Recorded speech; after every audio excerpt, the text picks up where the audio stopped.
standing okay.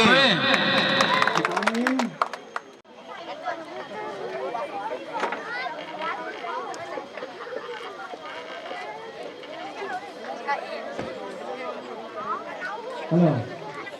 Yes or không?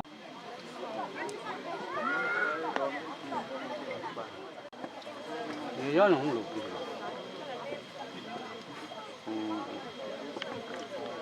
Gió nó một.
Chẳng khô a xin lệ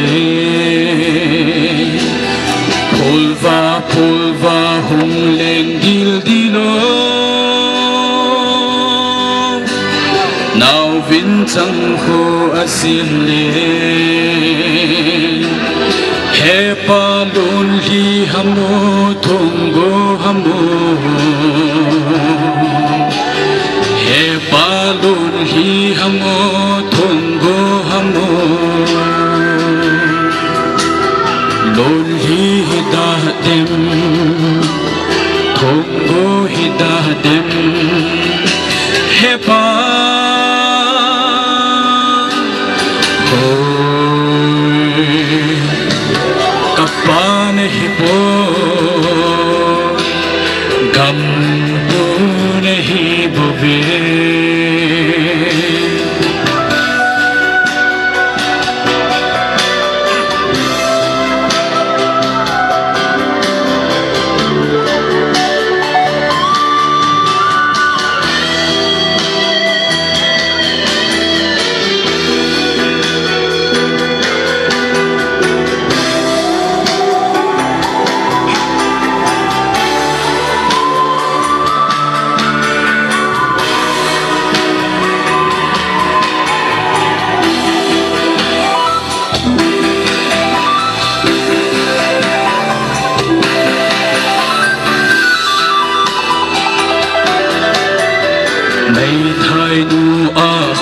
si chẳng man si cả số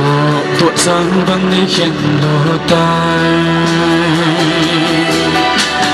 mấy thái đủ ở hút si chẳng man si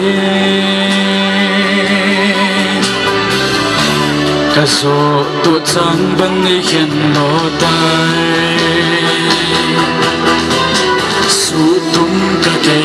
pai tum ka le sai tum ka kai su tum ka le tap sa a bel ni si cheng nu ka dei pe ne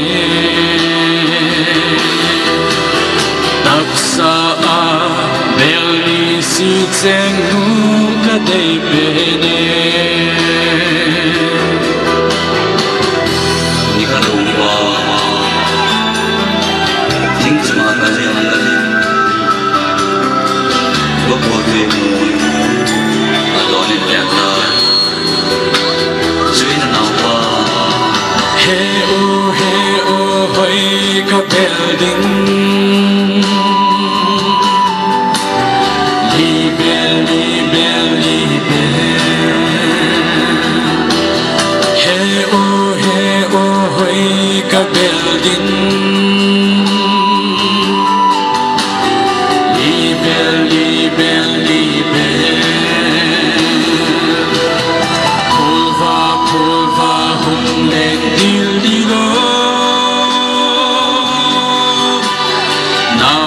chẳng khô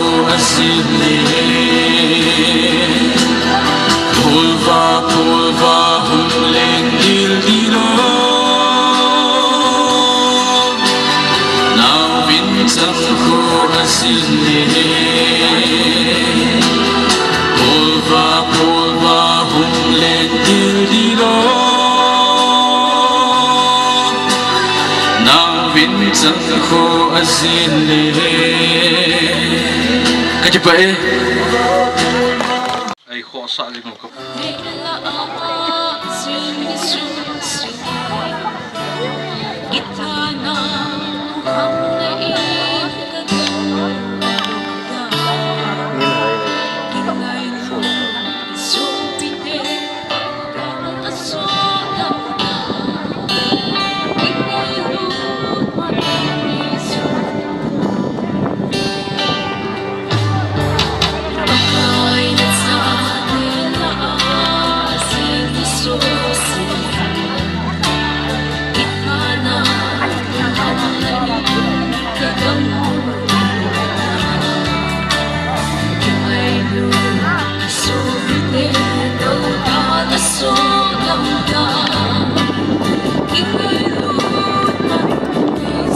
thì là cái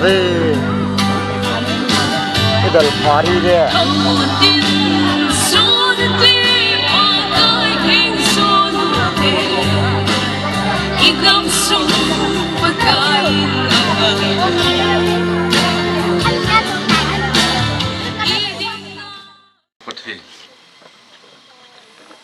gala tul ki se han lang le si chung bui na tam tam jong le nalung se chi khusum mangai lut mi te ho kum phachum pi hi chi khang lai te ni khu he anaki mang ta hi yong le dunia vela tu phat ta he mang thei dinga dam nain kho nei pe za lovin ka ki pa win namin ka thangwa win na he pakai pathen munchom gam choma kon hungkal song ulenau ahin tul sunga ho hin kabon chakaiwa phat chom khat kong kilam kai na dewa he kapan wa pana ajo na ge nang ma thagau pui hoi na ngai cha hi ana chu achung nung pen ka pakai Jesu Krista mina ka taw wa he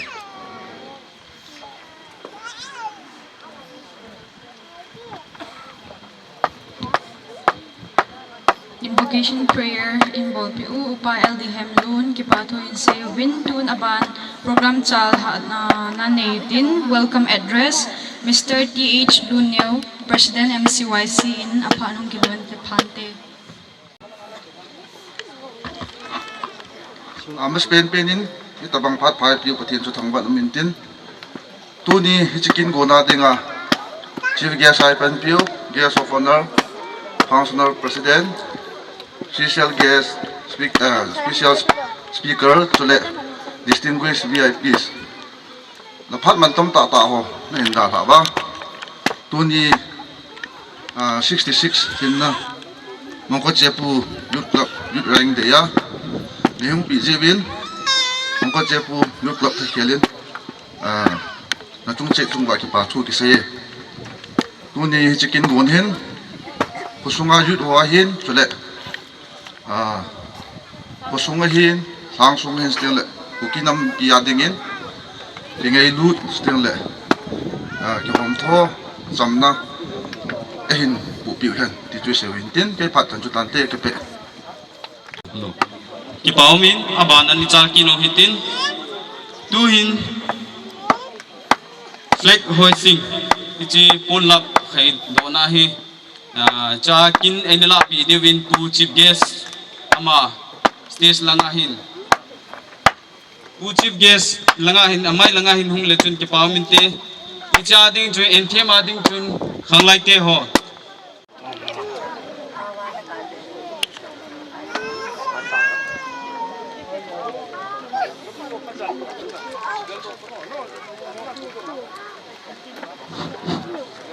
tua lapi hung ki setting hi mi pi te ho asa thei chani jong isa diwa tim na le het sa na hi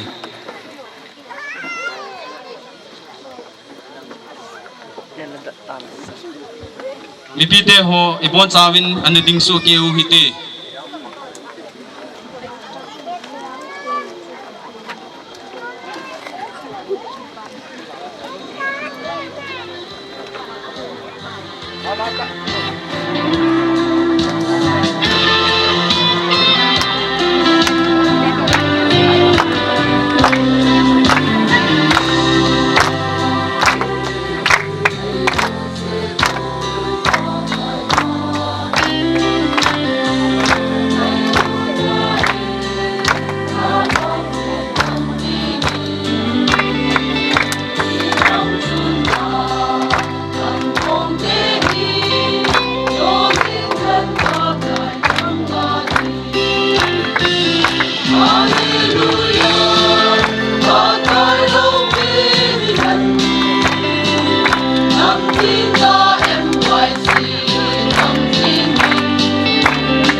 tuni som le gup hin na yang manali sikumpi boy na tampim long le MCYC ni phudo pi ho gerdo thia pathin indam ne pi thei jibin pathin ma sapin thangwa chiute thili nga golongo naw te obulum lo wa le ngai lu hin chi ni masai pui pa teo tunia ilawam talo ta sani o ta san dor lungel dor sun amo yong athau tunin ilawa thau ra nung le min tin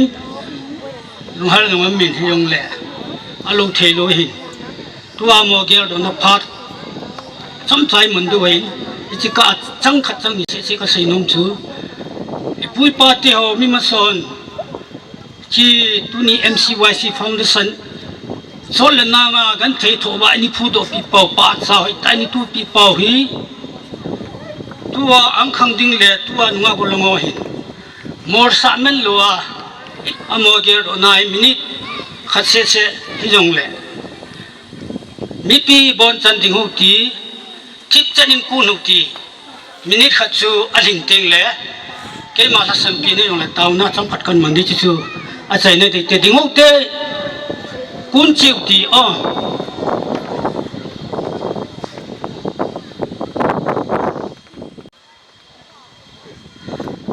không lui te ki ngai na không tha te ki nem ne hing jing ka pchin pakai dunia jong si khang dong te le si nen ko ka ni si sung ba alo thei lo wa pakai ki loi khom na ka ni na wa si MCYC pakai nang ma ning phung fu wa si tor sunga dinga mi nu mi pa ki nem na chule khang tha te ki nem na mi nu mi pa ki ngai ni thei khang dong te chu ka hi thei wa tor sunga ding ke hi lo wa nam dinga yong ki min pha na chana pang theya dam nen khoi pi divin na min thing panin ka taw ni ka pathen chi ka ki loi khom no hi. A very good morning, one and all. I am Lungogin Khongsai, the Education Secretary of the Mongkot Chepo Youth Club. It's my privilege to present the Education and Statistic Report of the Mongkot Chepo Youth. Our village, with over 200 households, has shown a steady progress in the field of education. From this population, we have Class 10 pass 39, Class 12 pass 49, BA BSc 74, MA MSc 8, BA B81, MSc B81, BSc Agri 1, BSc Nursing 1, BSc Nursing 3, B Farm 1, MLS 1, MBBS 2, MO 1, Engineering 2, MSW 2, Sport 2, Hotel Management 2, Air Hostess 1, Government Teacher 2, Active Service 7, 1 Lieutenant Colonel, Doctorate 3, Theological 8. From this achievement, we proud and we feel pride to the youth of the Mongkot Chepo. We believe and hope that the upcoming youth will be blessed and continue to shine in the days ahead. Thank you everyone. May God bless Mongkot Chepo Youth Club. Nabon Savin Sun Pa Minumi Pa Nungagulhang Hausau Pa Haubung Lam Kai Nabon Savin Zana Kahin Pie Kipa Thilpi Pat Chamcha and Lawing Kating Youth President Puhung Do Intin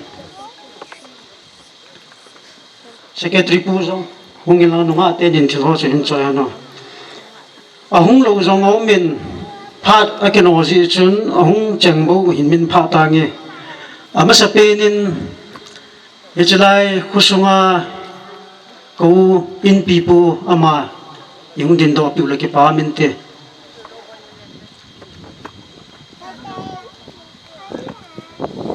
aloy no zong ko la lam zong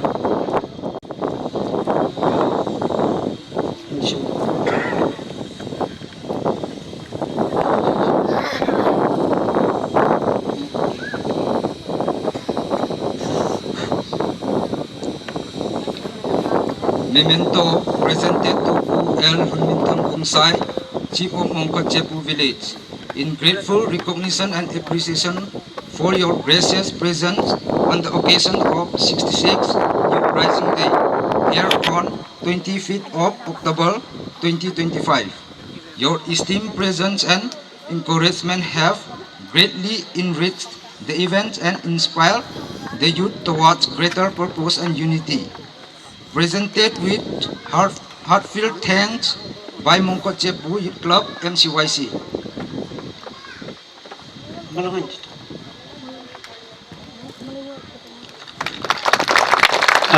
Tunggu ding dan intin apa na ho hen ngin nin pi do pi vo ge so he ban zo ma hu dingin tu chunga jil gunai pan piu pu jang tin mang Khongsai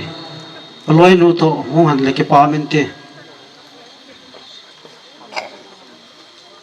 Memento presented to Pu Zangtin Mang Khongsai social worker in grateful recognition and appreciation for gracing the occasions of 66 Youth Rising Day as the chief guest on 25th October 2025. Your esteemed presence and encouragement have greatly enriched the events and inspired the youth towards greater purpose and unity. presented with heartfelt thanks by Mongkot Chepu Youth Club MCYC.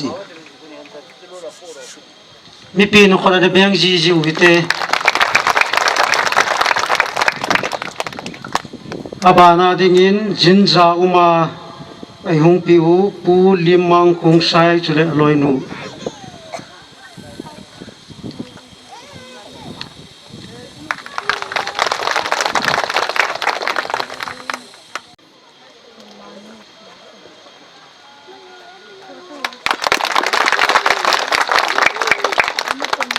abana dingin pu thang tin sat khong sai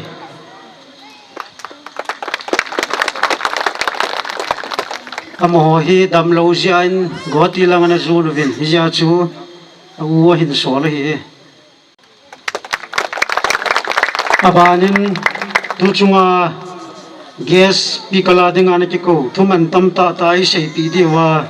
kinep pium ta pu hejang misau chule aloi nu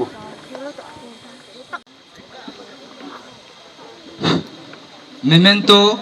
presented to Pu Hezang Misao, social activist, in grateful recognition and appreciation for gracing the occasions of 66th Youth Rising Day as the guest speaker on 25th October 2025. Your esteemed presence and encouragement have greatly enriched the events and inspired the youth toward greater purpose and unity. Presented with heartfelt thanks by Mongkot Chepu Youth Club MCYC.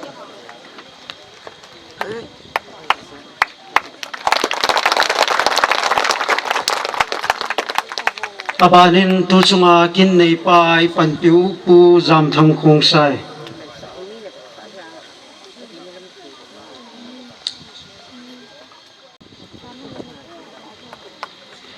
abanin jin dei tuma ani ke ko hi mi thu moment khadi ong thei ta pon ai jong le ong te ni ki pa thil pi na pi winge pu bi pautin sim vai phe principal Brefat Academy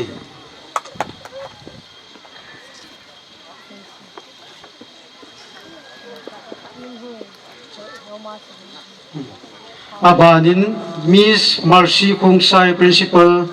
Indira Gandhi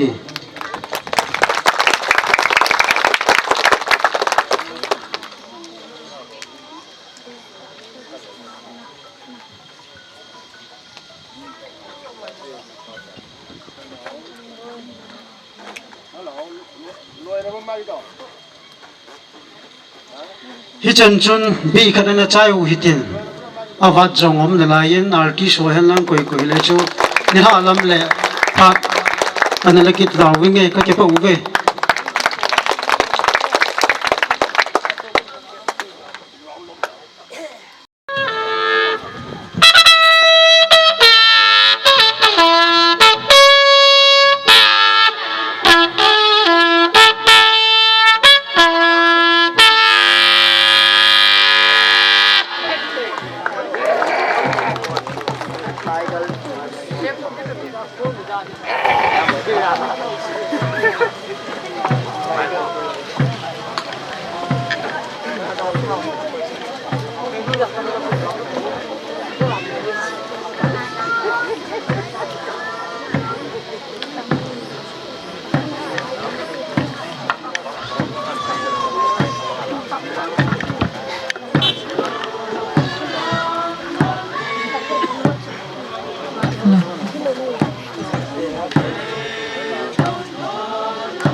Ipui patewin sagol tui par anitiu chu tua lam abolo hi ahi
Lo.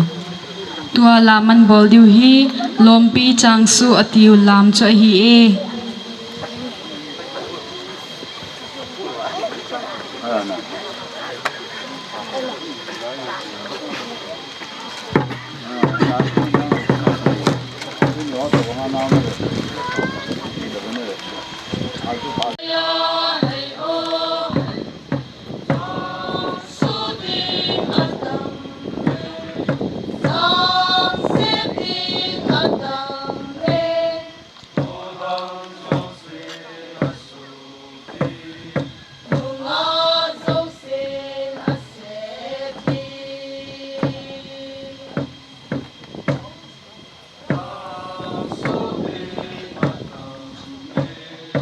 Song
thiên nên lung xịt win gà lên tu lại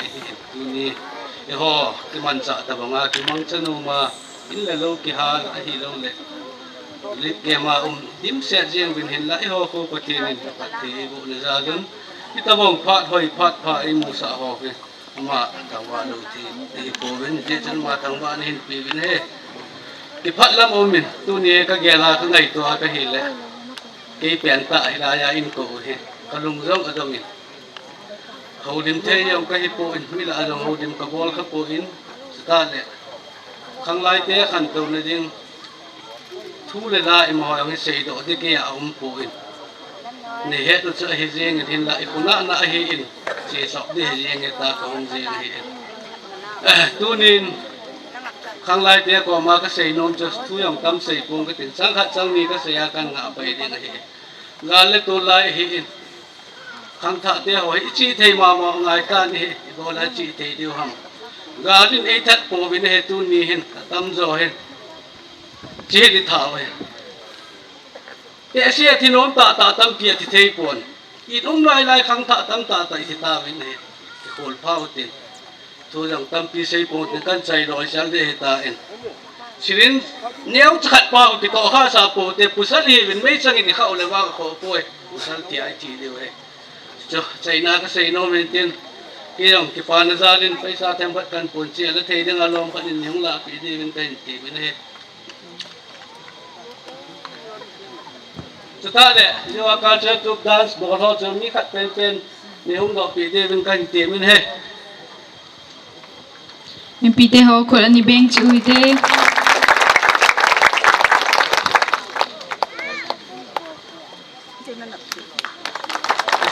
cái mà phát triển chúng ta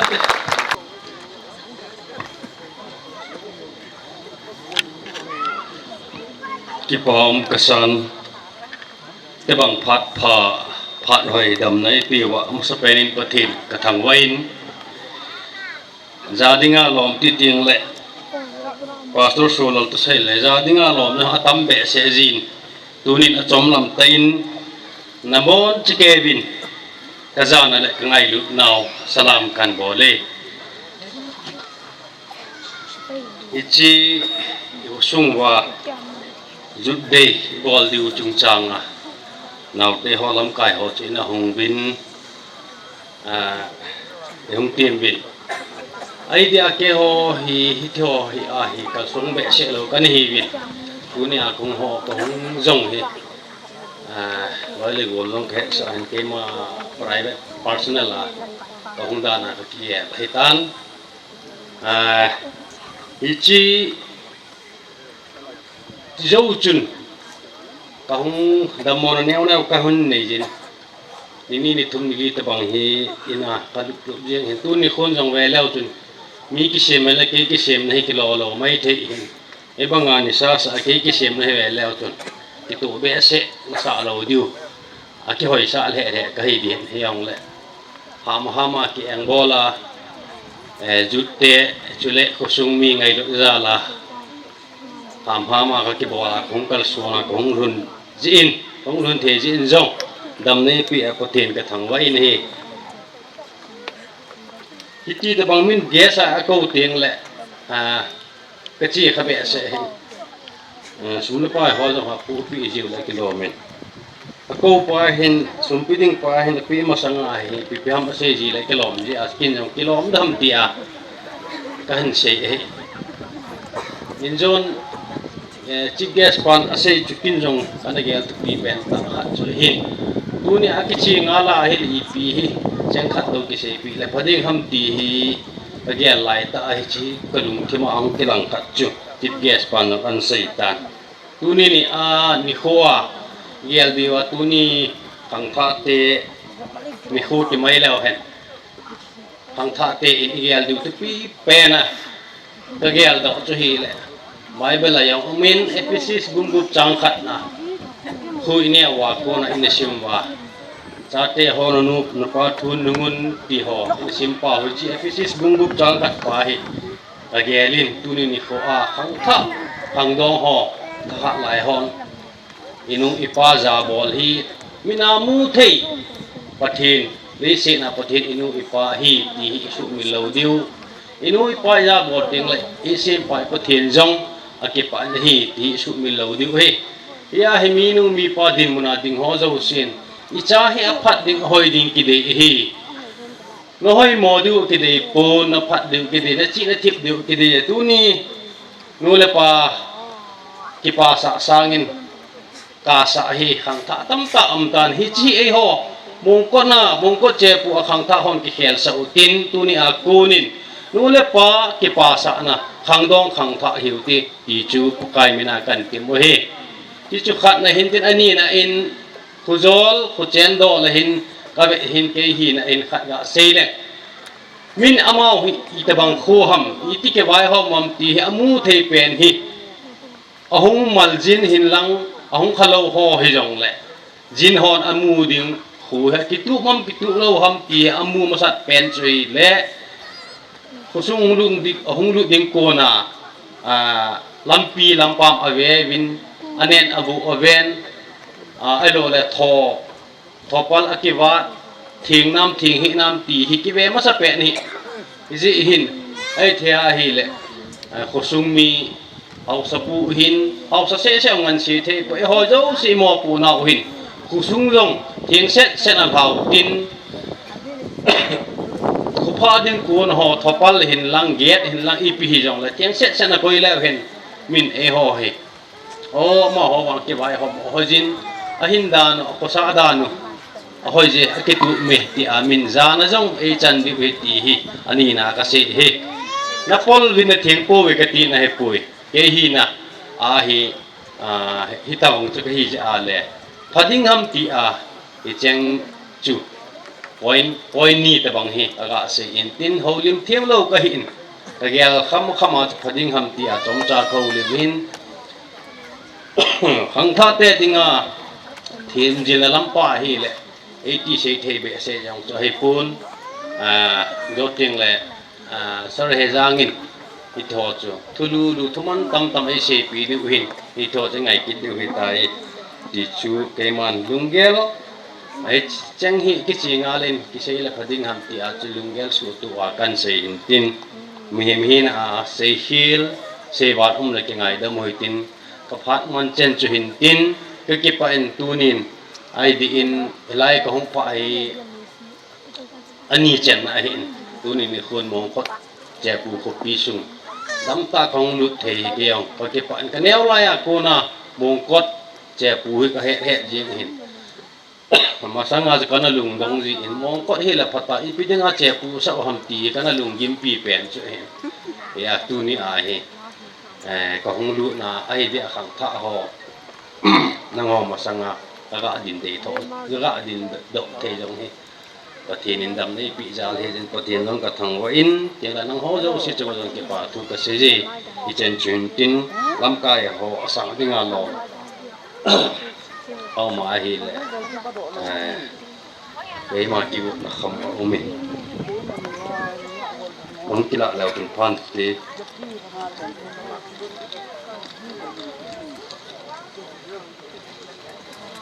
ijen ti ka pak man kan te ka ti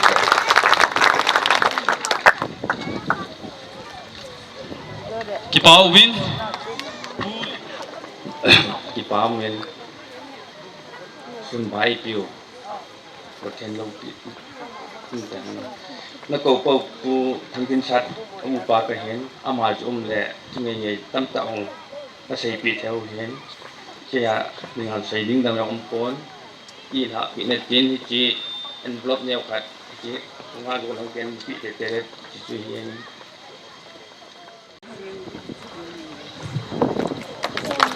babat sanan khudan be ngobiti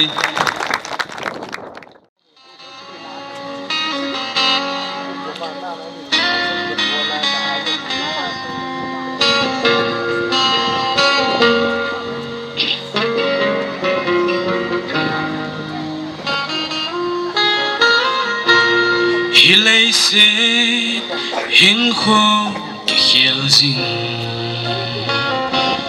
nitin khan kho zong a kem jing e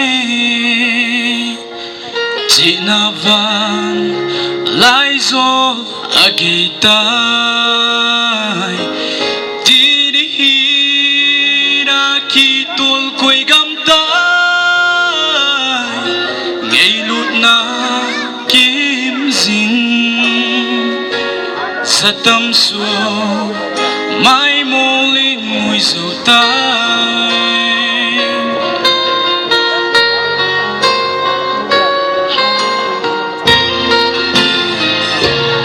Elena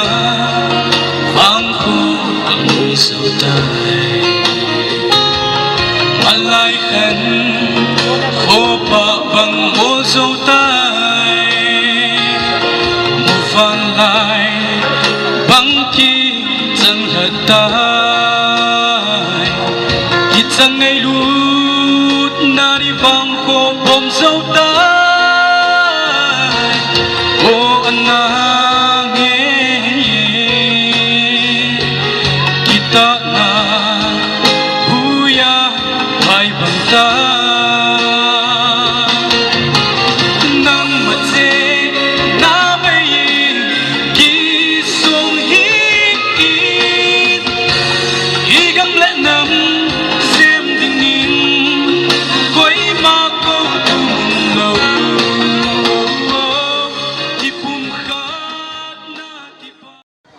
Jingka pha ha phat lo to kilawe Jingka pha pakaya phai phat zo sen tuni pakai phat lo ni hile lai mona he tabang rising day hi mon lo diu hen pathin phat ji hi ti hi na sumil pau ten na chule mong kot se pu tu ni chan gyan na din theu he nang ho tha na hi poi có thiên tha na he tu mai thei ga la hen nang ho them phat bit jong leo chun phan ma salai zen i chen khom pi ho to na sa ta in ga la no men tu nya dit dat ta na din thei nau he nang ho tha na hi pon có thiên tha na hi ti chu tu nya hi i phon do nom he chia chu pakaya phai phat zo sen ti hi i sap do he cái mà sang hung ding ho jam ta jin za hen jin gun hen amo chang changin envelope to hung kon tha ben cái hi envelope này lo cái he na lung hang hi ben lang ai bang envelope sang man tam zo ka pi nom ne be tu ne he i bol thei na lam che men amo na bol thei na lam che wa hung pang hen cái dòng cái bồn thì nó cũng còn đi hình tu na he rising day thì ba lệ ini thu na pha mấy thìn tên à thu lâu chú cái thâu lâu hết na na thu na khao gặp hình tên cha chú cái thò đó đi khôi tiêu hình cha cha tu na he iti cái thò tiêu hầm ipiti itin đó tiêu hầm thì he thu pi he dễ chôn cái team họ tổ cũng cần xong bên thiên néo cha hay dòng lệ khang dong họ tạ sát phật na ding hỏi na ding cái chip na đi cái gạ pino men chỉ cho lung set tan hiung pi piu lại cái pa men te envelope sang liền rồi lắm cái họ khăn xin hiung lạ pi bên lăng atir hi laya ki moi pon gamdang asitia pana kan pu bana ho kapi ne beti nei su min pi lo de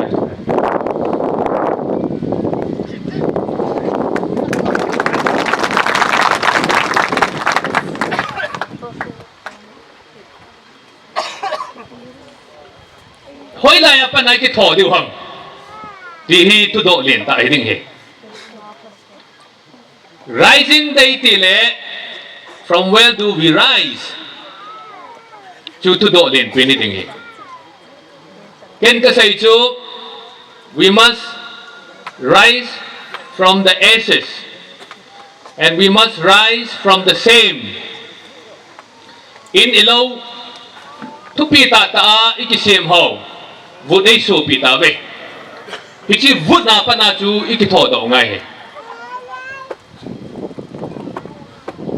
ikilet sa na zo seu e ho hi kapu ka pa te gal hang te alengam nilhum lo na lo gam dau te pikisat pi te din pi te ka hebe iti wa ilet sa na iput pa hansan na isay jing pao chu mersi tain za cha na len tain ei pui zon inu mai ho kiu vina kai wen nu nau chapang lung sen na be hele na ki bolin ipasal ho gamle go veng ho abang bangin ei tan pi win ilolo tan wen thapala ei koi pi win hichikala chu zum na he dang ding ham achia chu buddha pa na chu i tho do deu zum na pa na chu i tho do deu he ti ka sei do no me nei bon na hi ka pi pi ding hi pon me nei bon na hi sa set pi pi ding hi pon me nei bon na hi thang tom pi ding lung nat pi ding lung hat pi ding hi cha pa na chu ki tho do ngai na lung nat pia na ka pia na sa set se na tho do da wai le galal nei izat bai thu jong le chun izat bai na thu pa chu thu pi hi pon izat bai na tho dom ti pa chu thu pi probabong som ni le li chang som de gum hun kami chon pa chu se ge bai thu jong le tho ding tu ne hi hilai mo na rising day imon wi an ni khwa hi ki chai sa lo de we tang dong ho na statistic ka ven mongkot ki pa pim the jengin na statistic uchon class 10 pass hi som tum na ko hin class 12 pass hi tu chanai som ni lak ko hin BA BSc hi 74 MA MSc gate BA BEd cut MSc BEd cut BSc Agri cut BSc Nursing thum B Farm cut MLS cut MBBS ni Engineering ni MSW ni Sports langa sports na tiu hi oi lai chan pha ham ka hen ISL ki chem ham I League ki chem ham ichana ham ma ke kon ni na heven hotel management ni hin air hostess kan na heven government teacher ni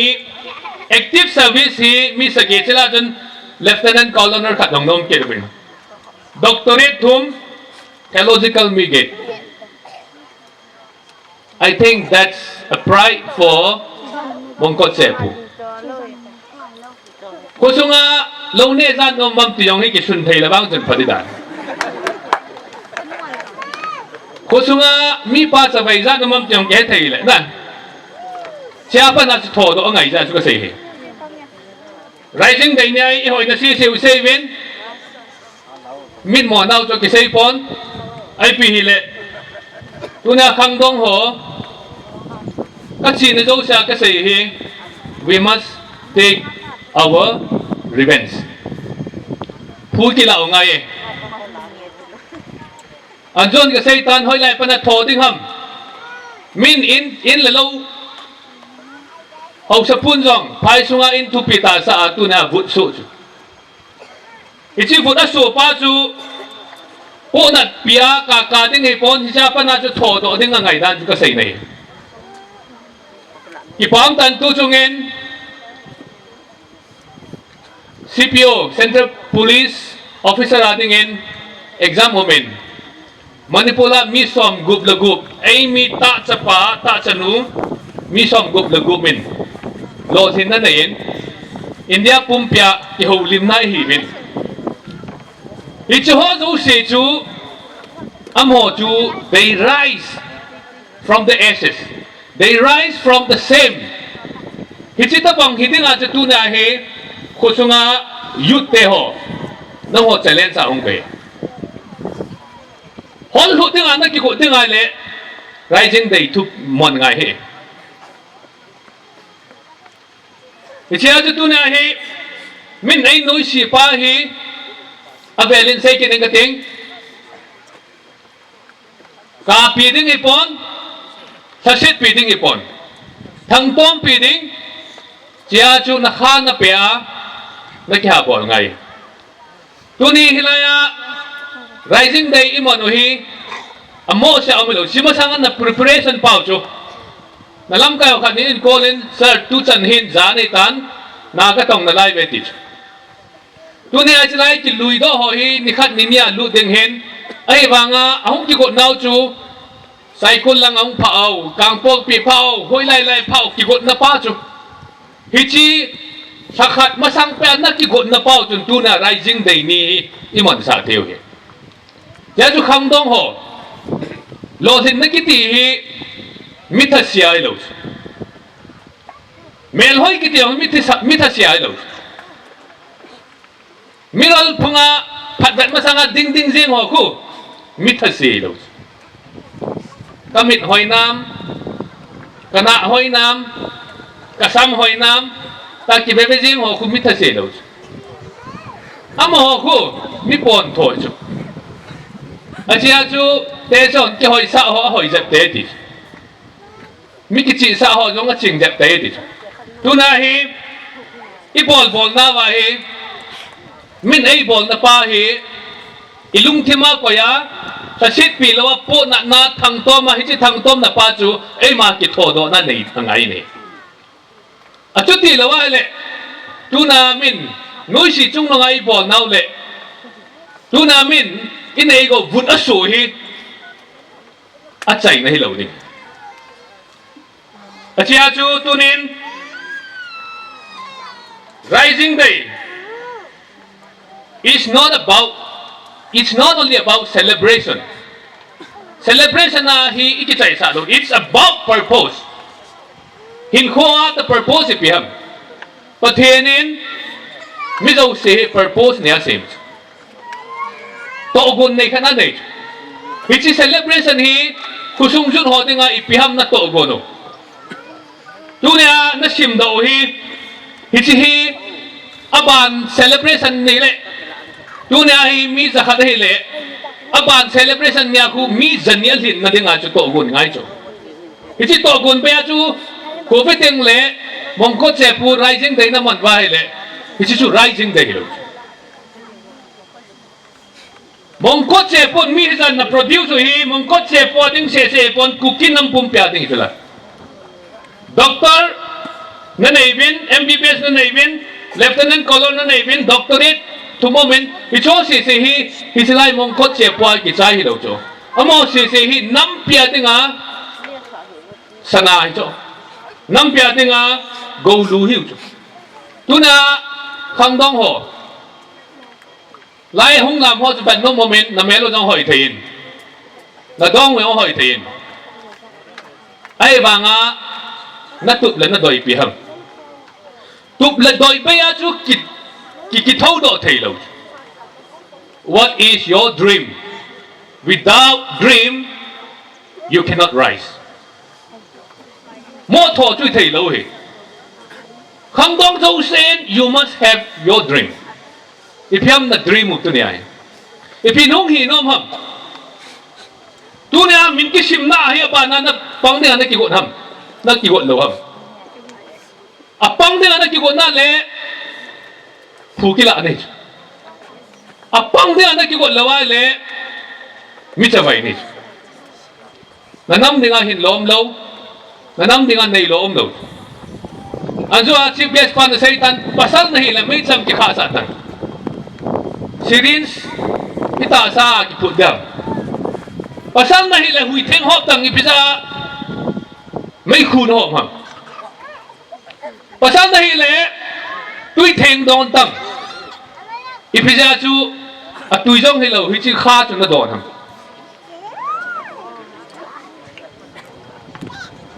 tuin pasal ka tile pasal ho po chu thupi danin hong kelangin numay ta chanun hele tunin yung boy sungwa ka mudo kan he pasal hot na mga lut sanga sangjoy na may hot na mga ilun he frontline na chu gating lo may teu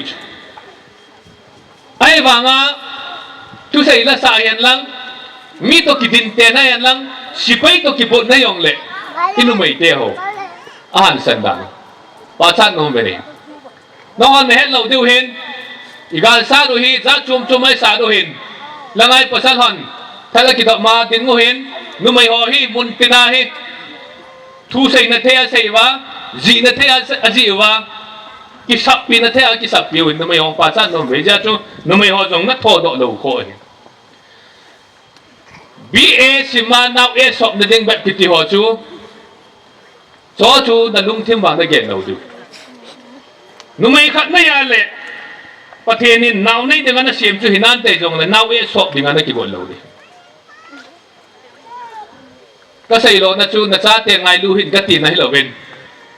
na purpose chu kichana buho na de an ki chaya le na ma de nga kilit sa pi dei nei poi numay na hi wanga chu tu lain women they scare the highest peak mula sang pinjong na may kaldotan they mean the spacecraft bantam zola spacecraft to lalong na may pagtacho politics yung na may natotacho jiaju na may hodong natodo o ngay natodo na dimin lungtup kichita na niyo ngayon pasal kanin nan mo zon may maya chunin ko chuna kichay sa lo di khang dong ho thodo na dingin dreams na lungtup mo kichay ngay na panin patin to na thodo thangay patin na ilaw namiyan lang community yan lang ami malisong le patin na ilaw ho sangta achilam kaya papoy Aja chu provamin kami chon pa chu bet sege be thu jong le thokit binga ti hi chu ko ham te le pathin nei ho ti nei tu ne hin hi cha nai din zo nau hi anjon ka seitan mongko chepu 90s langa mi hi da ne num kim bel wa tu cha na din thei nau hi pathin zalin ho sapu jong pa cha domen aji chu ho sapu hi Hello, hinang hile ko hilay bela in Geneva na chen lo diu he. Jia chu dunia inam pumpiu jong. Ito do kit na diu hi pathen za la hin. Hicha na idin thainau jong hi pathen za la hin. Jia chu khang dong hon. Pathen akhat na koi diu. In the beginning God created heavens. In the beginning God created human beings. In the beginning God created fish. In the beginning, God. In the beginning of your studies, God. In the beginning of your work, God. In the beginning of your career, God. In the beginning of your games, God. Apat na pati na hisa tay ngay. At yung tilawale, lengam khat tungdo chu patinin, lengam khat loyal sa tay chu patinin. Tuna, we must rise from the ashes. We must rise from the same. Kasi na chu patinjaw na hichi butto. Zoom na zapa na chu ito do niu ting le ito do niu le mihon ipatino lo pina mudi ai ho kilit sa na ti lo min to do niu he ita sa no ipatino he lo pi dan he minamudo na to do ngai jia chu missionary na to a mun khana patien tu samana chi khal khal ngai poi khang dong hon na le ka sim na ha bolin ki bol men lang mi khat so tau hi cha chu pathen lo pi aji chu na pathen chu injing pathen ni chia chu tunin rising day is not only about celebration, it is about purpose and it is also about reclaiming our sa dam na kan ei theizin masan pa pathen ka thangwen he astale ha senom be kitsu oi ko jang te ho loi ges ho amo zal jin jong ka ki pain Keman bathen lopin din kema leng pi gui ka hi no ho aba na hi ve jun sadong te a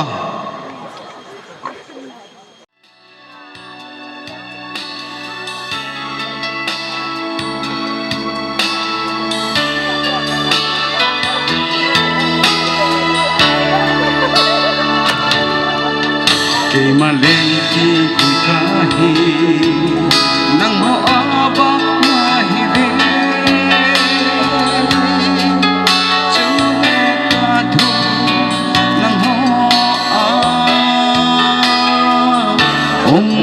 aga thấy lo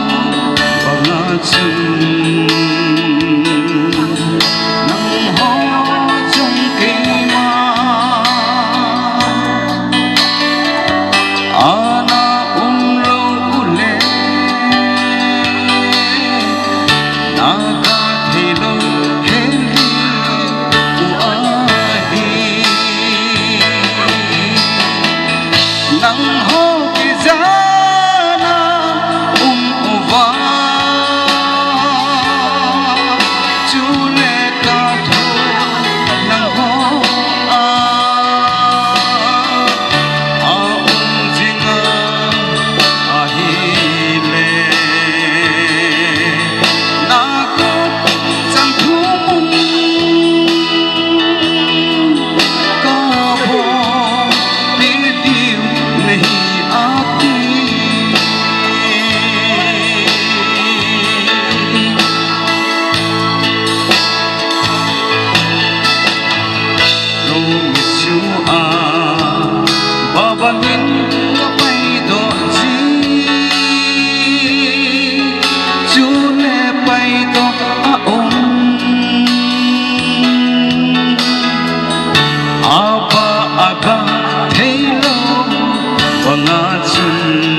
giờ sinh cây rồng nắng họ sinh nghe ba đem đi cuối giá lâu aga thấy lâu và ngã chân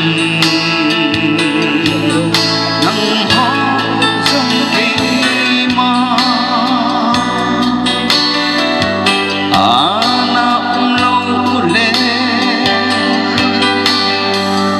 Naga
thil upin sin ba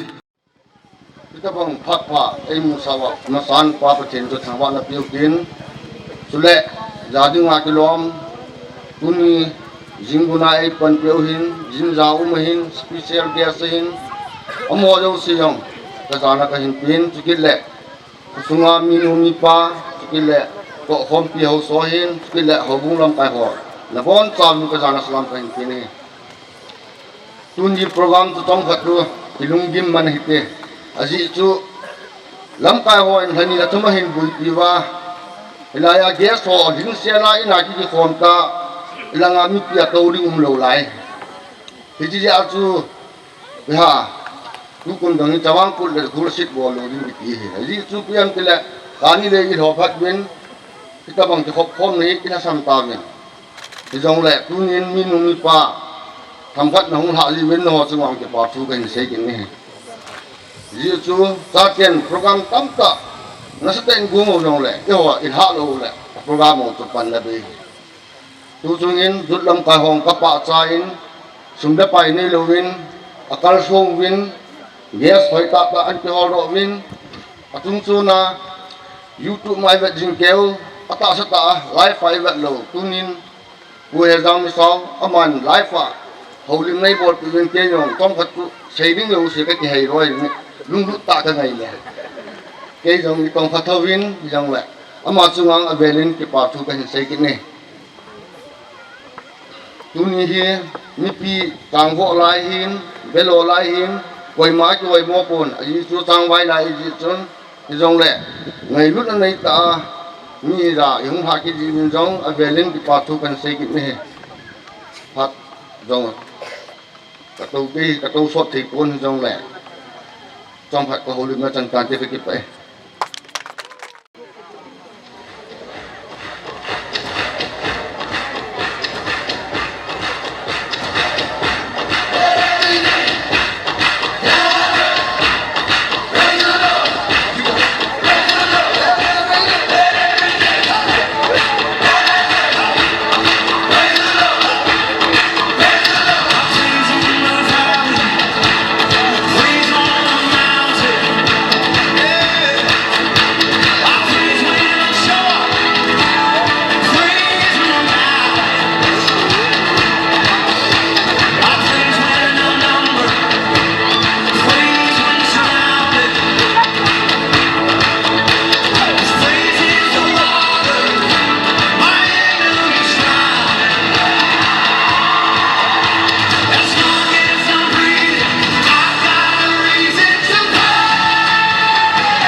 masapinin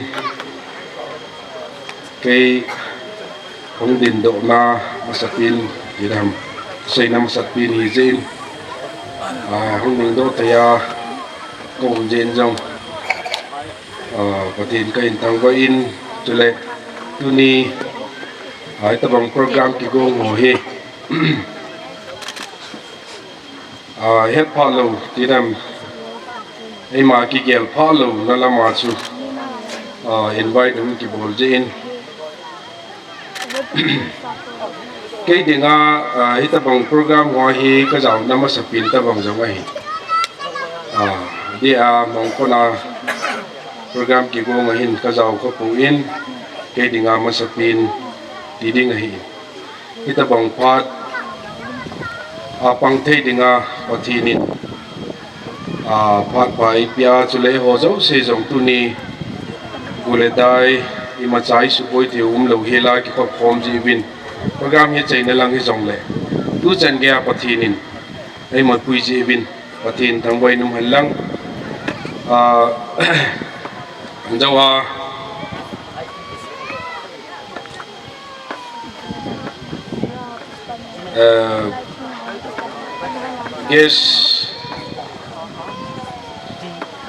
guest of honor in anasay mga chu top program ay din dole tamkat chu envelope niya kat chu kigun ngay hin timasanga chu tu say niya kat chu bol jak ngay hi tida na hi kong kigu jing ay kayo chu niya kat chu kong ho limding hintin dia kong kyo limding ya pat na lang hile asay dengan hinum ding tidam di din pu hezang tu say jawa tu say ding hi ka gele lim tana ku hezang ini ho lim piu hin jilibi ham khat ne thai duk ke khat ki ne a jawa chai do le tam pat ta bang ki mai thei jin ki phat la moment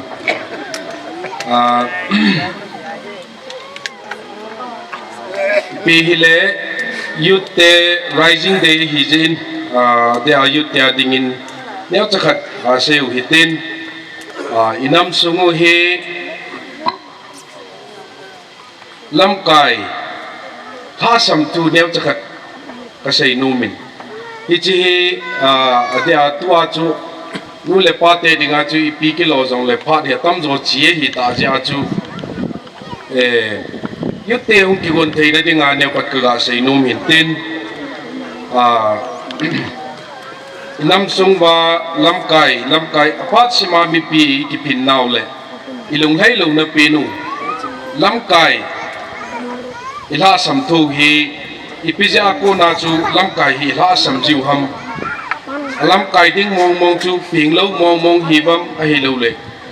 mi ti pi na ai ho chu ti pin wa lamkai kiti he kichi kison pit ikui theyu tu ni chan ya hi kisiep thailo ham ti hi miching miti mona sei chu hi le leaders are not born, they are made. Leaders kiti hi leadership hi kipin pi hilawin leadership quality kiti hi mihimin kikisim do thwa chawa chu leaders kinai ho yong chu ingau hi ipin piwa ko na lamkai theina lunglen pang pingjing ingau hai ai lo le ipiti ham chu ka pui lamkai kiti lamkai hoi lamkai pha ingai cha jingu tu pe tai ngai cha jingu chu hoya ku na hung dam te ikisim deu hi hichi kisim chu koi ho hu sim de ham to ahung khang tha ho de tu ni yut te niko ti dam ru yut te rising te hi ja jong kan sei tin amo ha ko na chu khang tha te lamkai kisim ding hi lamkai kisim kiti chu itabang chu lamkai kisim hi de ham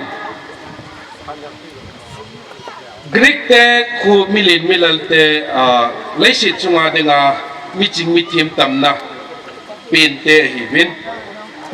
hichiwa miching mithim Greek ho kanin am ho Greek te la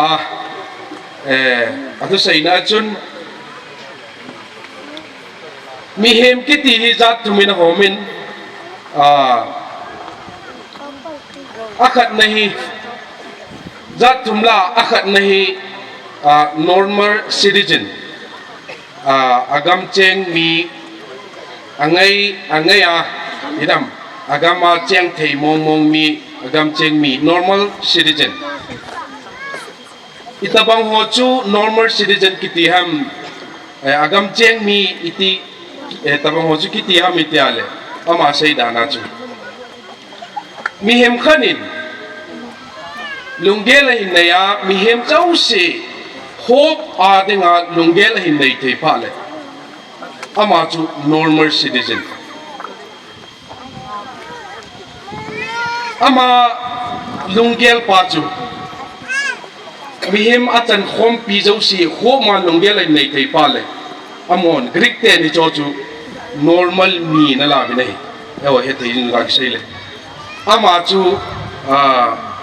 agam sunga cheng thei normal mi mihim angai na a hi ding dol a cheng thei ding dol chi lei si na a cheng ding dol pa chu hi chu mihim ki ti chu pati ni na si ma jong ichi vanoi lei si na thil siam jau si chunga than nei pending vai hom ding a si me hi je chun alungel normal ding mi chun ami hem chan khom pi jau si ding a to gel kop thei ding tabang ho chu greek ten normal citizen ati nei abana ani na kui chu tribals koi ho chu tribals ati ham tiale apung achang dingka chan lunggel thei mi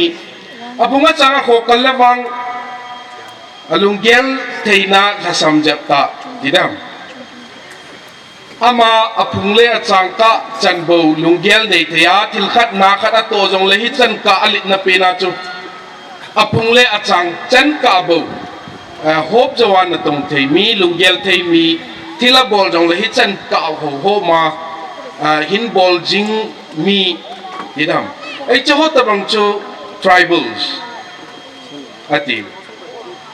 atum chan na ho hi idiots ho pawa chu angol li ti yong le atum jep kinin atanang tim ti de na idiots ati nei idiots chu tabang mi hi mo ku idiots ati ham tile mihem khatula hingala ahi wanga ama chang ding tei lo hi koi ma hop tha thei mong lo alung gel chuna ei ma chang phat chum na ti lo chu gel thei mong lo a chu hitabang mihem chu ama normal a jong koi lo ei ma ding phat chum na ei ma ikhu na ti mang mi wa ka sei pe pe ya ne be se bin ke ai ma cham he ka ti choi a chu ala thei kan in lung sit en chi english pi win ke phat chan chu ta no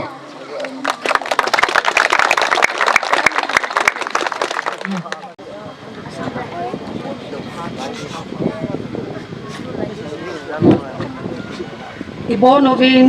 sunpa sulet thekan chomum lovin 66 rising day mga hungti khom mi pi sulet distinguished guests of thakanin kazana salam ka hin pi ki phatlam mama in holim la de ngang hi achai na pen ka hi in numai ka changma ka hi kit le kamasanga tu sei hojang ade sanin CSO tampi le budding leaders ti di ham ho adinga role model ka tang hin sir hejang ama haulim zo plus kapupa principal Braveheart Academy ama haulim ama te ni haulim zo ading ka hi zen ka ki patam na sang be se ni ka ki thin lo jeng ai pichu tang le program ki min pha hi ji chun program lo ring na hung ding in nei la jeng bin lang kamasanga haulim ho kiu hi lovin ki pathil pe an bol chun ading to sum chu dil chu ni ki sin pe aji ni an ni hin ke a chu single hi di lo ma hin single hi jam chu ki phat lam na chu sang che ki na hin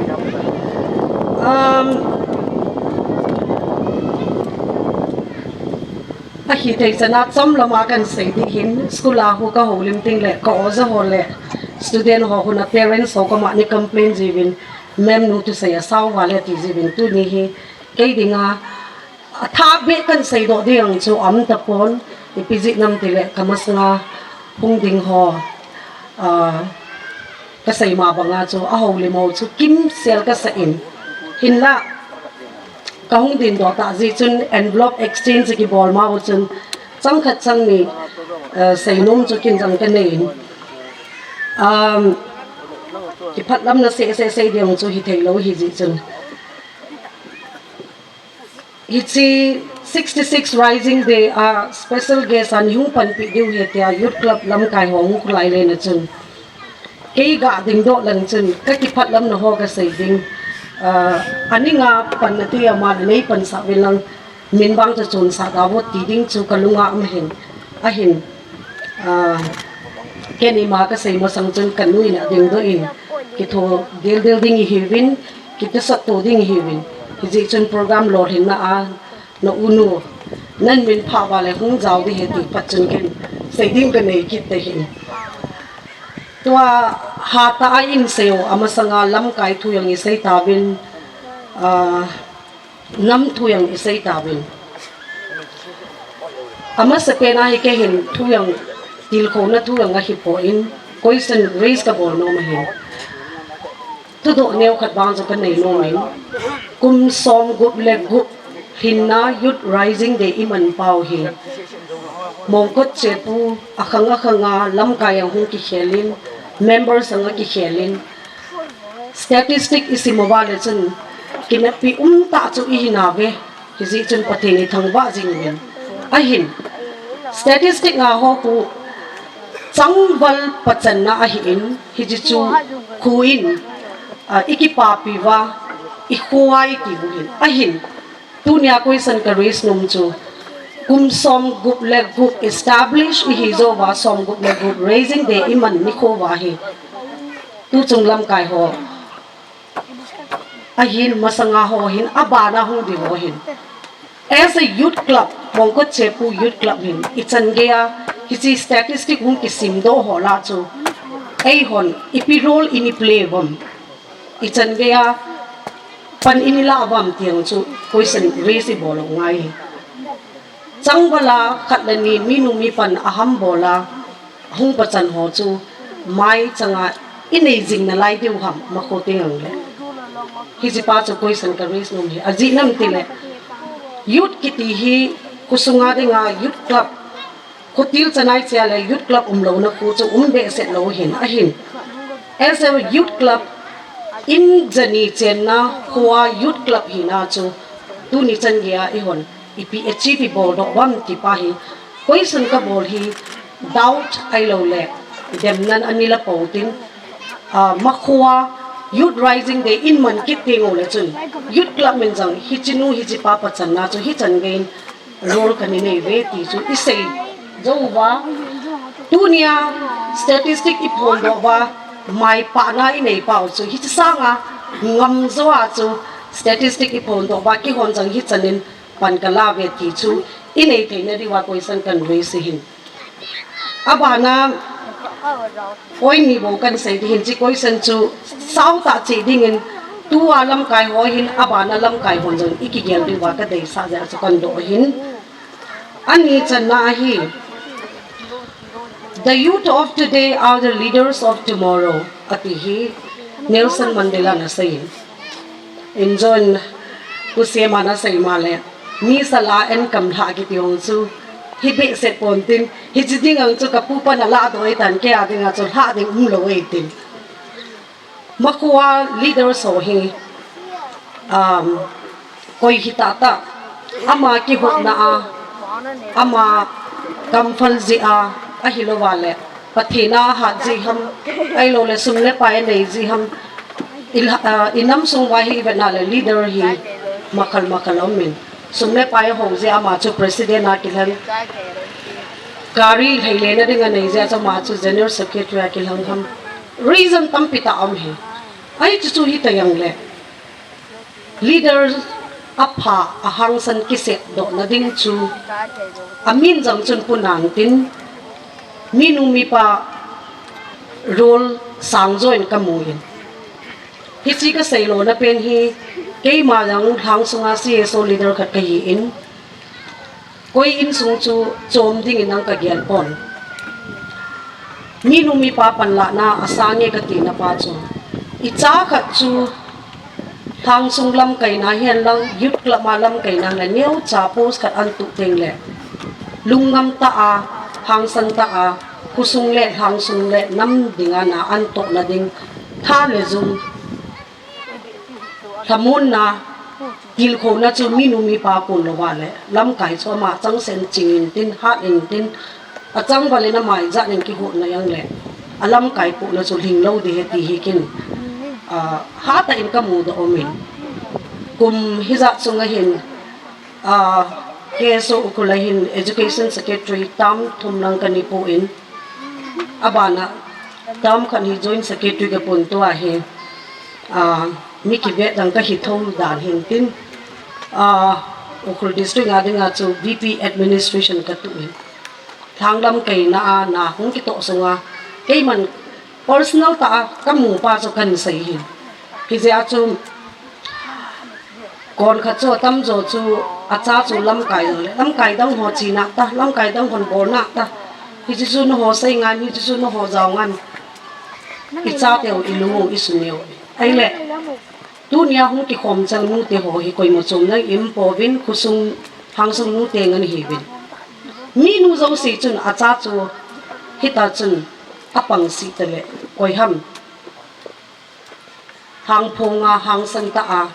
nam hin lam kai ding thang hin lam kai ding khu hin lam kai lo ding hi ya cho ka ko me ke nang kanu ko ma ka to jin a hiam hi mi nu te ho hin hang dang khat na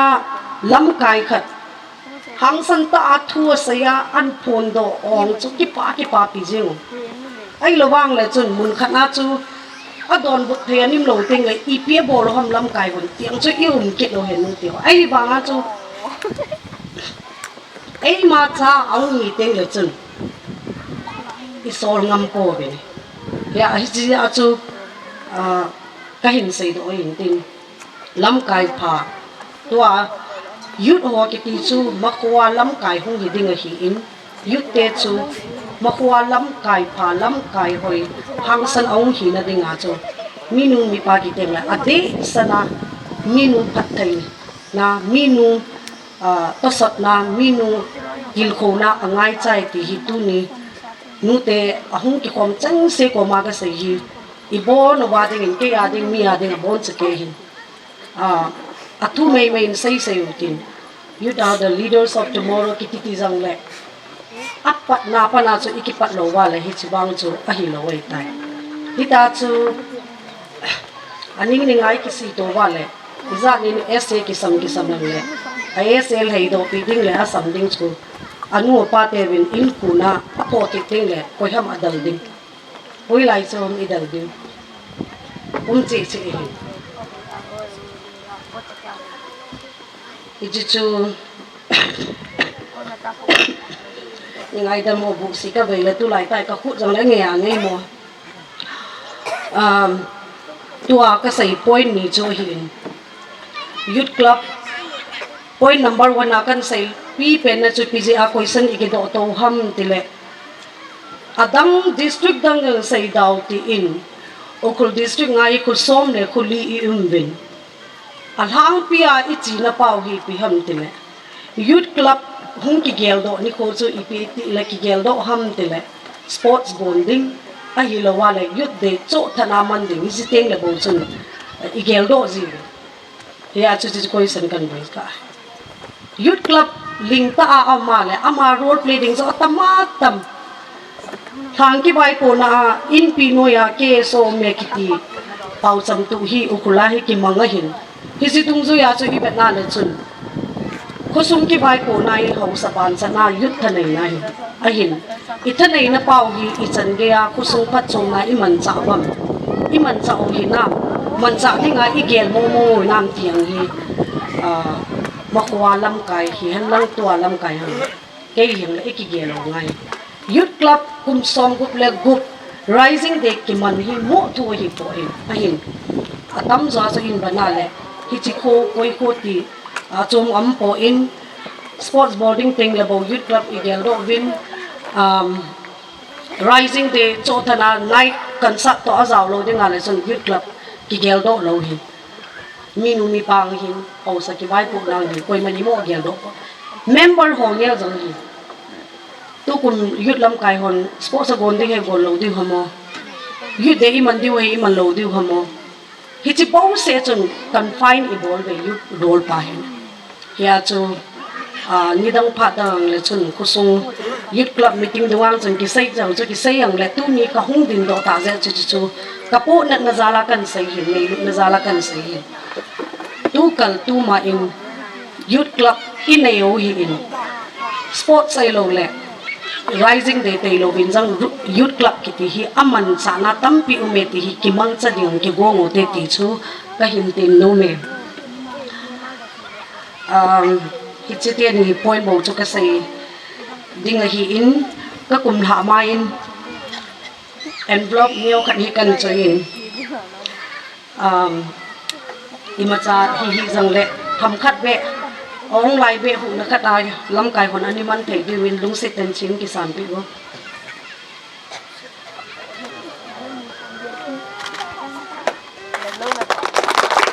ting cell phone ti chu ni sang ka te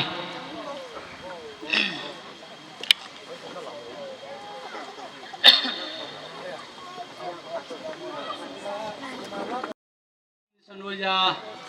tom ngai ta ki ko wa no ta cha la lo bai to hi na chung wa ki pa tu kan se je masatinin dunia chip guest of honors dang dang ho dang lai bong khanin chief guest ai lo le guest of honor jen a sei ding ki se ya kin kan ya ta da ha tunin tom ngai ta e to pi wa phat chai ke last pi san ke ya e to pi si na mo sung a velin ti pa tu kan se je dunia risiwa kong din do nahi abul neo khan se leng ama sa pin chun neo khat ko sai masang chun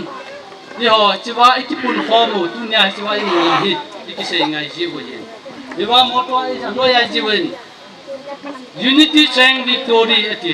risi a jaw lo wa la chun ni ho society sungai lo ai la mi ho sin risi a tai nai long ni ju ko ge ka ti no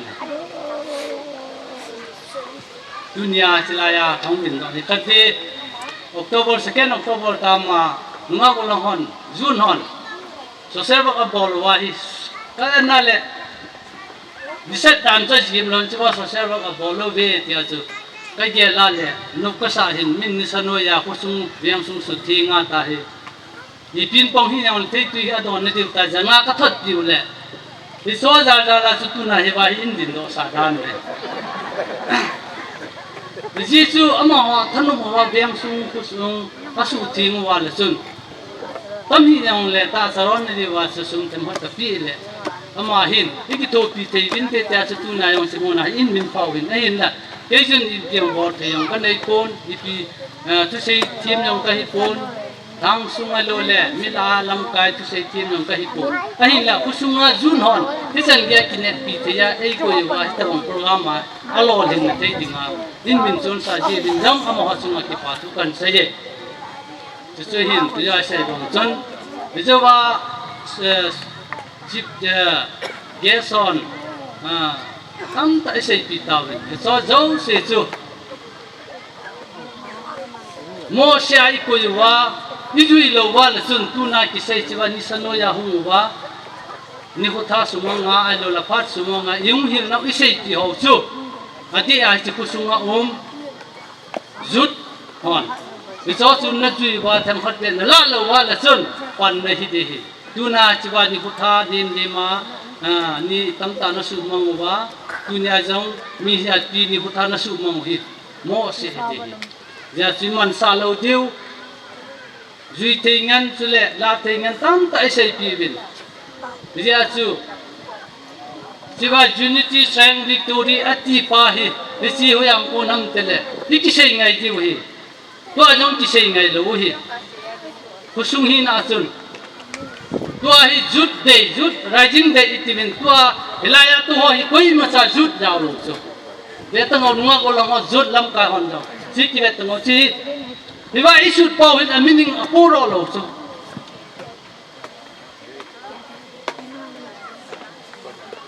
jut day ahia la chun ama sapina jut club ho chu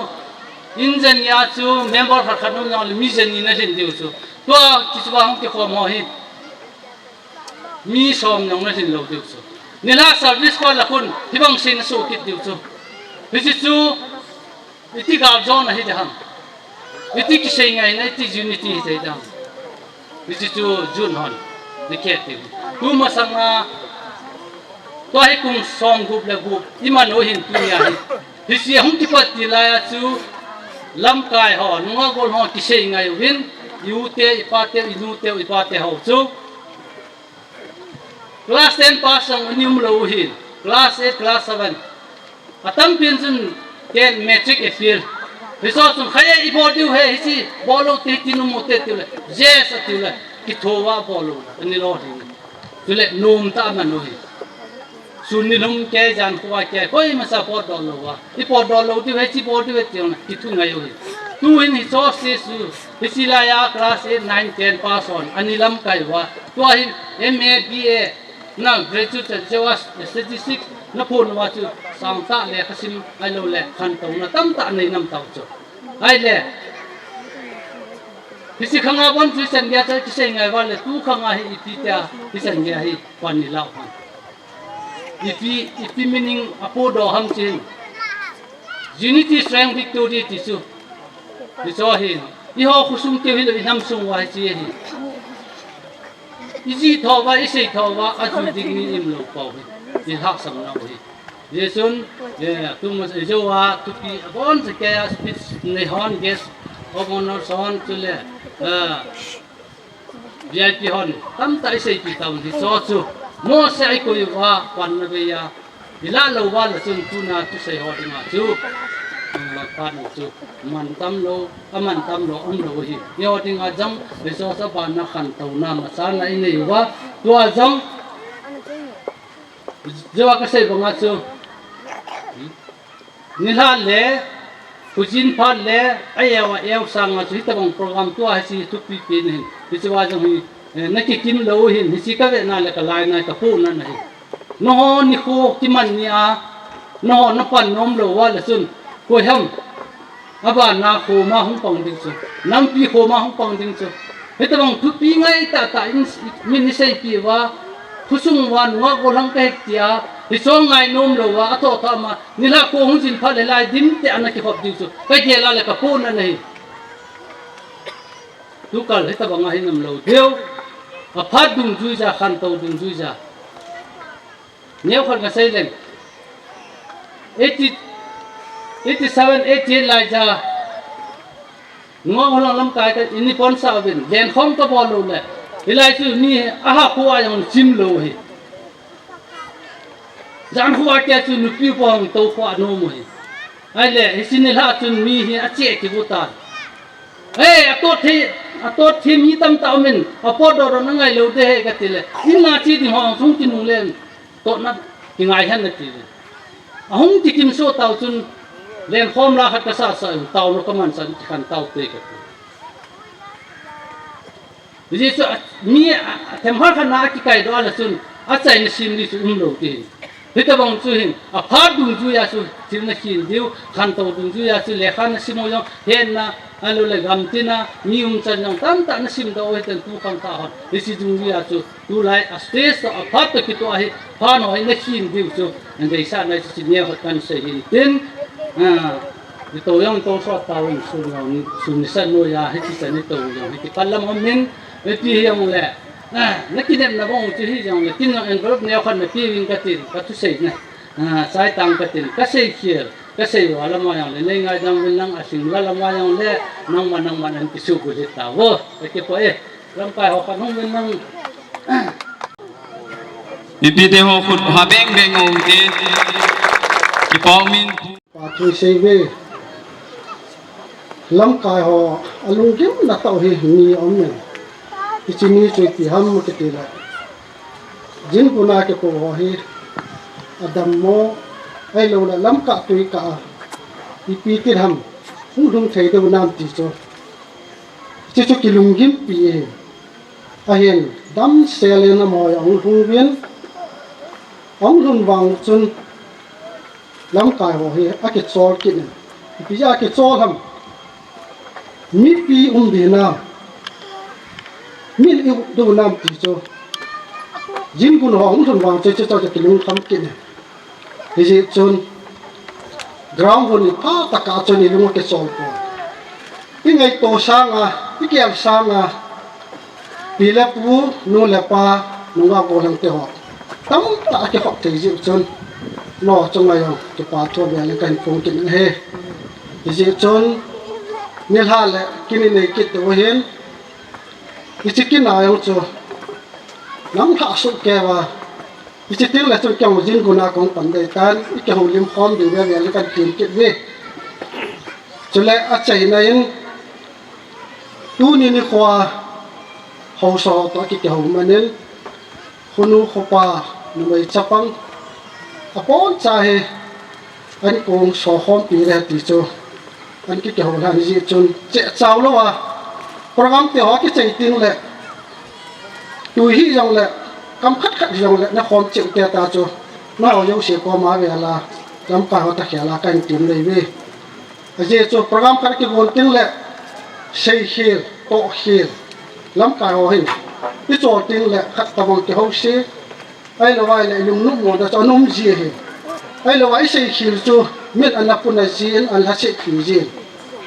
lam kai hon cho yo si chom kha tai le mi pi le ka chen a ngai dam kan thu mo he ka sei nom chui chan chu tan te sei ki lam la ki ngai dam te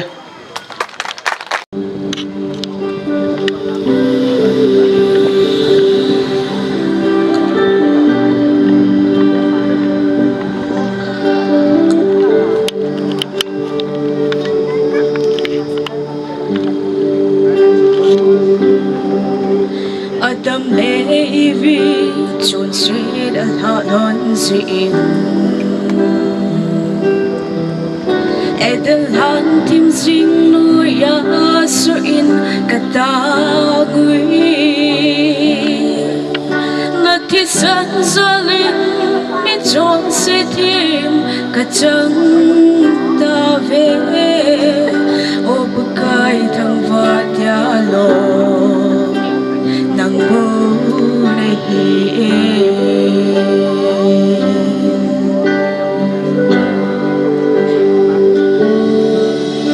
Adam Levi chọn sweet an ha lon sin Edel han tim sing no ya su in katangui na chi san zalim mi chọn si tim katang ta ve o bagai thang va dia lo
salin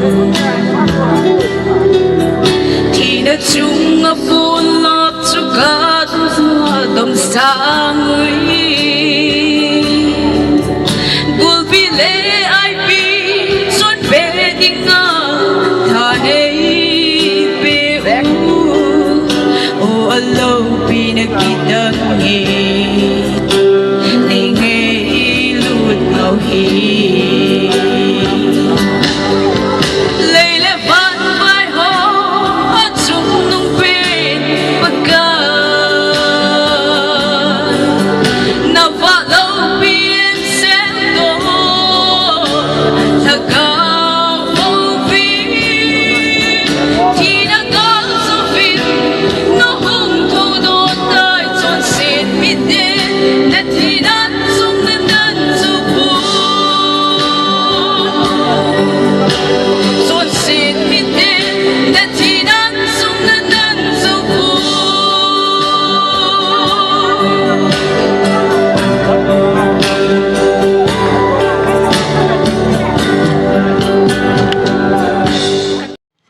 du si ngai lu wa hing jing ka pathieno pakai na dung sit na ka chang na lai jun phat ki tan na an ang sunga han do na ka hin nei ben kala thu sei la sa tampi ko umun is vui the yo agilo pa tha na kelang thi ho jo se na wani su tampi ben hai ho ka pham ho hi sai cha kam zi ben ka ki pa ni min sang kan kan thang wa ne tuang ki kan ding kai ta ben ka chang hat nau ka hon hat nau yang le nang ma thaka bin khat sia nei mo pui bin lang ni ki bo pi bin ti in pakai ni nga ang pa bin ka taw na za kai phat thei bo tin nga chon se la china kam lai ta wa ti sana ti mi chan no i hu hi ngo ha chung nong kalan pa ji sana mina ka taw he